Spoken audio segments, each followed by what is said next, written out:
કેસો કરીને જેલમાં મોકલવાનું જો ષડયંત્ર કર્યું હોય તો આ ભ્રષ્ટાચારી ભારતીય જનતા પાર્ટીએ કર્યું છે। ત્યારે આપણે સૌએ જાગૃત થવાની જરૂર છે, આપણે આપણી આત્મા જગાડવાની જરૂર છે।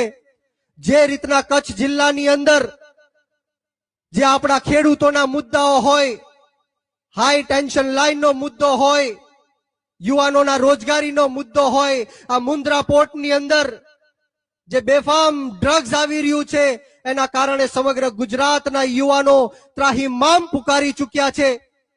આપણે સૌએ એક આંદોલન ઊભું કરવું પડશે। આમ આદમી પાર્ટીમાં જોડાઈને આ ભ્રષ્ટાચારી ભારતીય જનતા પાર્ટીને જડબાતોડ જવાબ દેવો પડશે। કારણ કે જે રીતના ખેડૂતોની હાલાત ગુજરાતની અંદર થઈ છે, શું કામ ખેડૂતો વિરોધ કરી રહ્યા છે, શું કામ અમે બધા બોલી રહ્યા છીએ, શું કામ ખેડૂતોમાં આક્રોશ છે, એ આપણે સમજવું પડશે।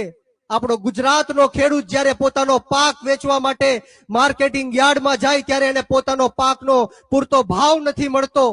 આ ખેડૂતોને સિંચાઈના પાણી માટે લાચારી કરવી પડે છે, ભીખ માંગવી પડે છે। ત્યારે આમ આદમી પાર્ટીએ 10 જેટલા મુદ્દાઓની સાથે લડત લડવાનું નક્કી કર્યું છે। ત્યારે આપણે સૌએ સાથે મળીને આ ગુજરાતના 54 લાખ ખેડૂતોનું દેવું માફ થાય, ખેતરે ખેતરે સિંચાઈનું પાણી પહોંચે, એમએસપી કાયદો બનાવવામાં આવે, કૃષિ પંચ અને લાંબા ગાળાની કૃષિ નીતિઓ બનાવવામાં આવે। આ 85 ખેડૂતો ઉપર જે ખોટા કેસો થયા છે એ કેસો પાછા ખેંચવામાં આવે, એ માટે આપણે સૌએ સાથે મળીને ગુજરાતના 54 લાખ ખેડૂતોએ એક થઈને આમ આદમી પાર્ટીમાં જોડાઈને ગાંધીનગરનો માર્ગ અપનાવવો પડશે, આંદોલન કરવું પડશે અને જરૂર પડે તો વિધાનસભાનો પણ ઘેરાવ કરવો પડશે।